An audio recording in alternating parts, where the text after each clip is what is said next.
Hi folks, it's Richard from Inclusive Driving here, and today, as it's National Deaf Awareness Week in May, we're going to talk about teaching deaf people to drive.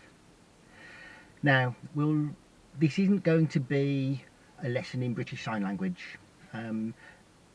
We will be teaching you a few maybe nationally recognised signs. I'll also show you how I've chosen to modify some of those signs just to make it easier to understand, and also there's an element of safety in there. If you think about sign language while you're driving, we have got to take certain precautions there. So first of all, let's just dispel a couple of myths about deaf people driving. They can drive. There's no reason why somebody who is deaf cannot obtain a driving licence. If they wear hearing aids, there may well be an endorsement on their licence. I believe it's an O2 code. You're possibly familiar with an O1 code, which means you have to wear glasses or contact lenses. And if that is the case, then you must wear your glasses or contact lenses while you're driving. It's a little bit different with hearing aids. The O2 code means that you did declare that you wore hearing aids or maybe a cochlear implant when you applied for your licence, but actually in law there is no requirement for you to continue to wear those hearing aids or cochlear implant while you're driving. Okay, so if your learner is deaf and they choose not to wear hearing aids for any reason, that's okay. Also, this one sounds a little bit harsh, and I'm sure that as driving instructors you're not going to think this, but let's just be clear, deaf people are not stupid. They may well have a heightened sense in their other senses, so their visual acuity or their ability to feel vibrations may well be much better than yours. They may well see things that even as an instructor you haven't yet spotted. Throughout their education they may have been at a disadvantage through a hearing loss. That doesn't mean they're stupid. Okay, let's just say that one straight away. I'm not going to mention that again because I actually hate saying that.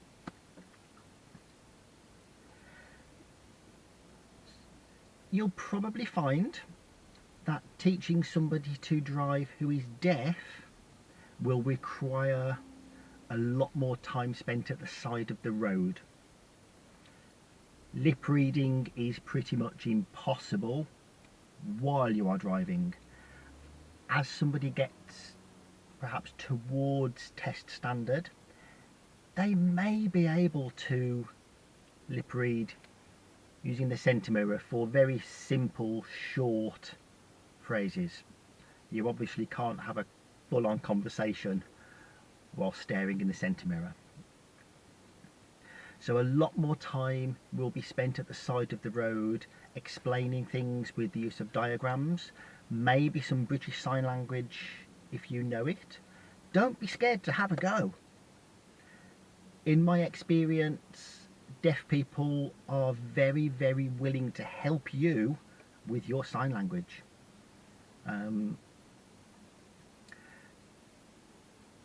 Just a little bit about me. I only have on paper level 1 British Sign Language. I'm a little bit better than that. I'm not at level 2 standard. I'm somewhere between 1 and 2. I'm in no way fully qualified in British Sign Language. It's just something I learnt at a basic level and I've included into my driving teaching. Feel free to use written material a lot more, diagrams on whiteboards, computer animations, demonstration, swapping seats, demonstrating something. Lots of things are going to be very visual when you're teaching somebody to drive who is deaf. So let's just move on to a couple of practicalities and a little bit of an introduction to how British Sign Language works. So I'm just going to face away from the camera as though I was teaching a lesson. So British Sign Language, we talk about it being contained in a box. So we use generally two hands, occasionally one, but mostly things are done with two hands in an area that is kind of around here, so sort of torso up to eyes. If I was to do that whilst teaching somebody to drive, you can see that that's not really practical for them to be able to see while they're in the driving seat. So we've got to modify that by bringing the signs more to the centre console and towards the windscreen. Note how that now changes my body position. I'm no longer protected by the seat. I'm no longer sitting upright and straight. That would put me into rather a vulnerable position if we were involved in a collision, especially a rear end shunt where my head would no longer be protected by the head restraint. So for teaching people to drive while we're pulled up at the side of the road, certainly normal sign language, two hands, eye contact, that sort of thing. But for instructions while you're driving, note how this is instructions. It's not tuition and explaining concepts on the move. It's basically which way are we going, what pedal do we press, very simple things. We're going to be doing those with one hand, the right hand, in their field of view, but note how my body is still protected properly. So we have to modify some of those signs that we would be using. There is a document. It's produced by the IMTD. I seem to have temporarily forgotten what IMTD stands for, but I'll put it in a subtitle underneath. So I've got this. It's some nationally recognised signs to do with teaching people to drive. I have modified some of these for my tuition, and I'll go through those very shortly. We'll put a link to this document as well so that you can download it. So essentially, let's talk about the pedals. We've got 3 pedals, and the official signs, the nationally recognised signs, are that you would use your left hand for the clutch and your right hand for the accelerator and brake. That makes sense, doesn't it? Left foot for one pedal, right foot for 2 pedals. Again, my left hand going into their field of view does put me in a more vulnerable position. So let's talk about the recognised signs. It is left hand for clutch, clutch down, clutch coming up slowly, clutch all the way up. The right hand represents the gas pedal and the brake pedal, and we use left-right position to show which pedal we're talking about. So of course my right hand over more to the right is going to indicate the gas pedal. Press the gas pedal, release the gas pedal. We can use the speed that our hand moves as well. So press the gas pedal fast, we want to go faster, or come off the gas completely. The brake pedal is going to be more towards the left, so press the brake pedal, release the brake pedal. Okay. There is a concept of balancing the clutch and the gas, so finding the biting point as well, and that does require 2 hands, and I haven't really found a satisfactory way around that, but we're using balance the clutch, right and left hand, just like a seesaw. Okay. Let me tell you about how I've modified some of those signs though, just so that I'm not using my left hand. In British Sign Language, the sign for the letter C is that. Do that in the field of view there. C for clutch. Okay.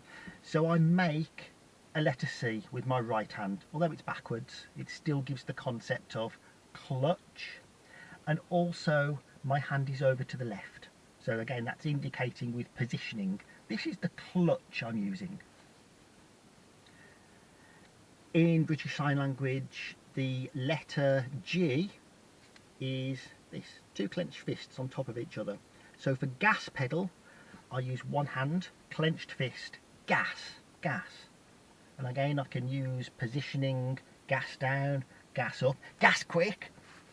And brake pedal, just a flat hand, sort of in the middle sort of period. So I'm still using positioning, but I'm reinforcing the extreme left clutch and the extreme right gas with a letter C symbol or a letter G symbol. Okay, let's talk about speed. If I need somebody to slow down, I'm going to indicate slow, and that's actually using the brake pedal position. So slow, slow, slow, or stop, using the same hand outstretched, but stop. So still giving the position of the brake pedal, but I'm combining it with a traditional hands up, stop. Sign for go looks a little bit rude, it's go, but go. Again, I would use it over in the position of the accelerator pedal. I could use press the gas, but as we move away from telling people what pedal to use and giving an instruction, okay, I'd like you to go now, just go. I sometimes modify that a little bit with go, go, go. I find that gives a sense of importance. So if I need somebody to go a little bit faster than they are, let's say they've emerged from a junction, I've checked and there's a lorry coming up that they hadn't seen, I want them to go, go, go, go, go, go, go, go. Okay, so those are the pedals and basic instructions for go. Go fast, stop gently, stop now. Okay, let's move on to some directions, left and right.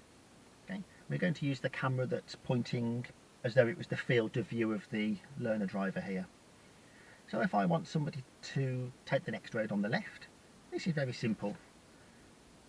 One, left.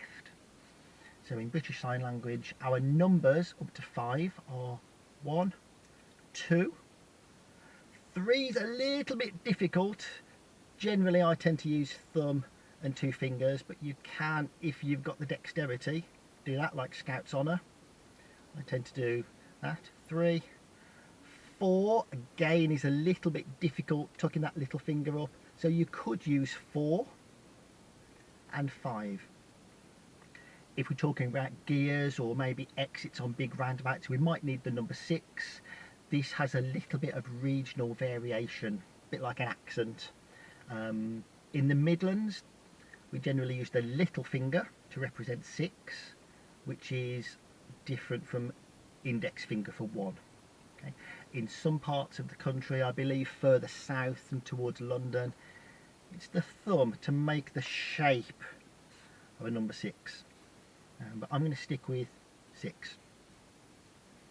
So first road on the left is going to be 1, left. First road on the right, you've guessed it, is going to be 1, right. You will probably be saying these at the same time as well. If somebody is totally deaf, they may not hear you, of course. But a lot of people will have some degree of hearing, especially if they're using a cochlear implant. So let's reinforce our signs with our voice as well. So first road on the right.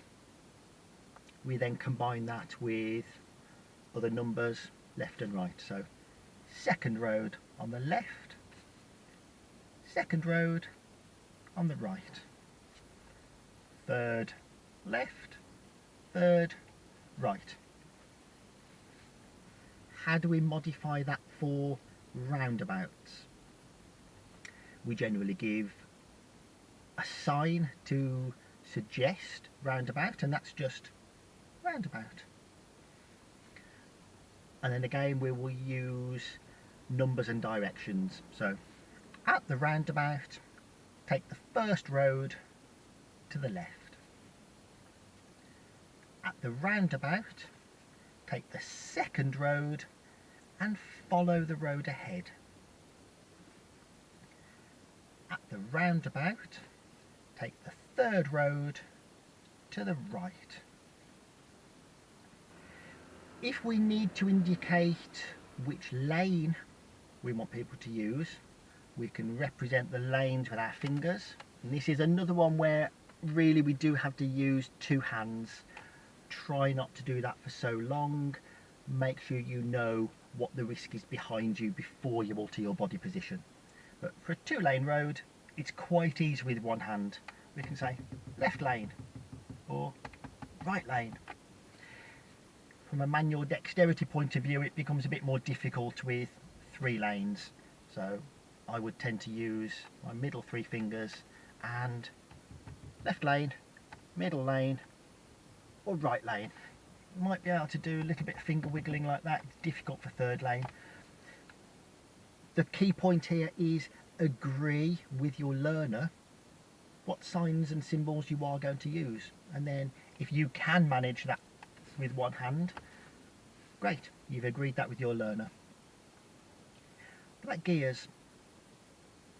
Gears, we still use numbers 1, 2, 3, 4 or 4, 5, but we're going to move the gear stick in the direction that the gear stick would move.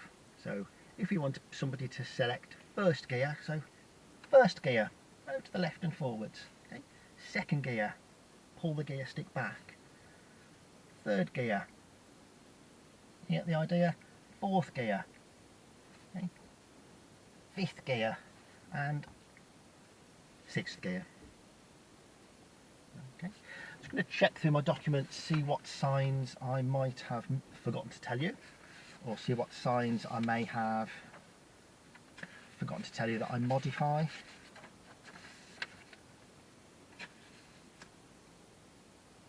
Oh yeah, just ancillary controls, these are dead easy. Indicators, we can use our hands to indicate flashing lights, so the right signal is quite easy. Left indicator, again, we can actually use our left hand for this because we're having our hand outstretched. That is in the field of view of the learner, so left signal. Okay, you could do right signal, left signal. Again, agree with your learner what you're going to use. So another symbol I use is traffic lights. Traffic lights. So at the traffic lights, turn right. Got another one, we want to pull up on the left. We want to pull up on the left, so we would be giving a symbol for stopping gently, but we want to give the indication that they need to move to the left as well. So move your hand over a little bit more. We're now way further over than the clutch pedal, so stop. Or maybe left hand, stop. Again, agree with your learner what you're going to use. Pull up on the right.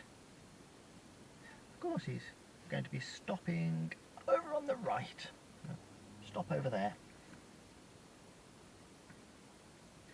Emergency stop. This would be discussed at the side of the road. We would be talking about an emergency stop or emergency stop. Okay. We would need to give the impression of urgency with stopping, which we've talked about while we were looking at the brake pedal. We've got gentle stop, we've got emergency stop.